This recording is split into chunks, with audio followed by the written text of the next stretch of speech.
Cactus grandiflora. Cactus का दरख्त कहाँ उगता है? डेजर्ट में, कहाँ? शहरा सिर्फ उनको पता है। रबुआ में भी है, जी शहरान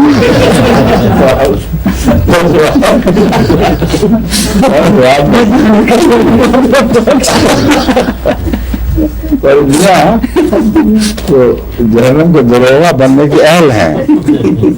इनका दरोगा जो है वो फरिश्ता होगा, वो जहन्नमी नहीं होता, वो जहन्नम से बिल्कुल इम्यून होता है, क्योंकि इनको ये आवाज पता है कि जहन्नम की तह में ये उगता है। अस्लुहा फिल जहीम, वो थूर जिसका जिक्र कुरान शरीफ में मिलता है, तो उसकी जो जड़ है वो जहन्नम में है, और ये मिजाज है थूर का, इसलिए मैंने ये बात छेड़ी है। थूर वैसे तो इंसान सोचता है कि खाने वाली चीज नहीं, बहुत ही खौफनाक, बदसूरत और कांटों वाला और नजर को धक्का देने वाला पौधा दिखाई देता है, लेकिन सहरा में इसका भी अपना एक हुस्न है, और बहुत बड़े बड़े हो जाते हैं, हर तरफ शाखों पे शाखें निकालते चले जाते हैं, और बाद सहराओं में इतने ऊंचे हो जाते हैं कि बड़े कदा व दरख्तों का मुकाबला करते हैं। लेकिन जो तकलीफ वाली चीज, जो इसका असर अंदाज होने वाला हिस्सा है, वो फल है इसका। थूर का फल बहुत लजीज, बहुत खुशनुमा, सुर्ख रंग और गुलाबी रंग मिला जुला, बहुत ही प्यारा फल दिखाई देता है, और इसका जूस लजीज है, लेकिन उसकी लज्जत के साथ ही उसके अंदर कोई आखिर पर एक चीज ऐसी रहती है जैसे एक कसैला पानी या कोई खास अच्छी ना लगने वाली बू सी रह जाती है, वो आखिर पर ज़ाहिर होती है। जो लोग इसको ज़्यादा खाते हैं उनको ज़रूर पेशाब की तकलीफ होती है, और गुर्दों पर बहुत बुरा असर करता है, और पेशाब में न सिर्फ जलन बल्कि स्पेज़म हो जाते हैं, और बहुत तकलीफ दे पेशाब की इलामत ज़ाहिर होती है, जो कैंथरिस वगैरह दूसरी इलामतों से दवाओं से कुछ मिलती तो है, लेकिन फ़र्क है। कैंथरिस में जलन है बहुत, पेशाब में कतरा कतरा आता है, आग की तरह जलता हुआ कतरा आएगा, और फिर कुछ देर के बाद फिर दोबारा। कैक्टस में इस आग के साथ स्पेज़म है बहुत अचानक, और ये इसका स्पेज़म हर जगह जहां भी कैक्टस की तकलीफ होगी वहां पाया जाएगा। स्पेज़म्स की जो सर्कुलर फाइबर जिसको कहते हैं ना, मसल्स वगैरह के चक्कर जिनमें हो, छल्लेदार जो फाइबर्स हैं, जिससे जो पेशाब वगैरह को रोकने और या जारी करने के लिए वेल्व्स होते हैं सारे, उन सर्कुलर फाइबर्स पर इसका सबसे ज़्यादा असर होता है, और हमला एकदम करता है। बाद लोग एकदम दिल को हाथ मारते हैं कि गया, जैसे वहां जकड़ दिया किसी ने मुट्ठी में लेके। वो खास तौर पर कैक्टस के मरीज होते हैं, और इसीलिए दिल में इसको याद रखना चाहिए।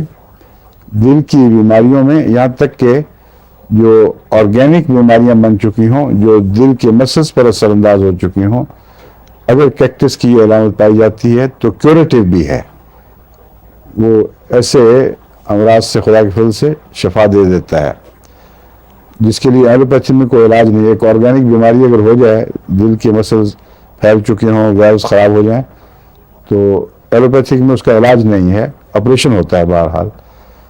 तो होम्योपैथिक में हो जाता है, और बारहा मैंने देखा खुदा के फजल से फैले हुए दिल नॉर्मल साइज पे आने लगते हैं।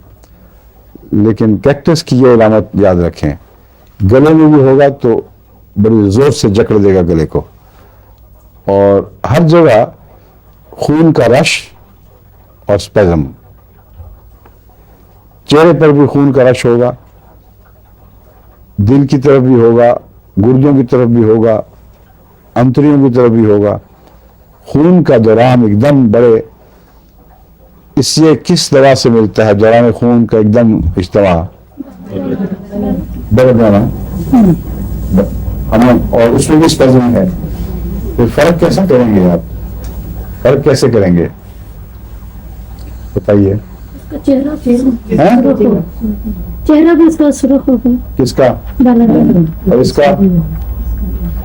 धड़कन होगी बेलाडोना में, तो अभी धड़कन होगी बेलाडोना में। इसमें बड़ी सा धड़कन है, धड़कन तो कैक्टस में इतनी है कि मैं बताना भूल गया, शुक्रिया आपने याद करा दिया।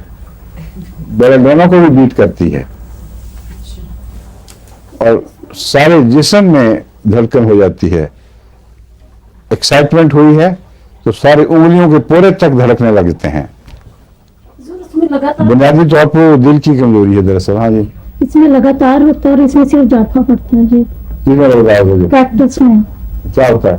वो जब जहाँ भी इसका रश होता है एकदम ऐसे करता है कैसे? और बाला बलन ऐसे ऐसे। आपका हाथ तो टेलीविजन वाले ने देखा, मैं बता देता हूँ उन्होंने क्या कहा है। कहते हैं जो कैक्टस है उसमें तो ऐसा करते हैं ना, ऐसे, और बेलाडोना में ऐसे ऐसे, दोनों एक ही तरह है, सिर्फ जोर का फर्क है, अलग है। बेलाडोना में भी बड़ा सख्त तशन्नुज होता है, बहुत जोरदार, लेकिन कैक्टस में बुखार नहीं होता। बेलाडोना में गर्म हो जाता है वो हिस्सा, और जहां भी बेलाडोना का असर है वहां गर्मी नुमायां होती है। इसमें दबाव तो है लेकिन गर्मी और बुखार खास तौर पर उनका है वो नहीं पाया जाता। एक और बात, बेलाडोना में खौफ नहीं है। बेलाडोना के मरीज में स्टूपर तो है, बेहोशी, गफलत और तकलीफ की शिद्दत, मगर बेचैनी और खौफ नहीं है। कैक्टस के मरीज को जब दिल में अचानक धक्का लगता है तो इतना शदीद लगता है कि वो समझता है बस अब बच ही नहीं सकता, इसलिए एकोनाइट वाली इलामतें जाहिर हो जाती हैं। शदीद खौफ नॉर्म आमतौर पर उसकी तबीयत में खौफ नहीं है, मगर बीमारी के अचानकपन की वजह से और इसके कैक्टस के खुसूसी मिजाज की वजह से उसमें मौत का खौफ पैदा हो जाता है। और बाज़ कंट्रैक्शंस इस तरह हैं जिस तरह के एक तारें कसी जा रही हो, इर्द गिर्द स्ट्रिंग्स में चक्कर दे के तो इंसान उसको तन रहा हो, ये चीज़ बेलाडोना में नहीं है।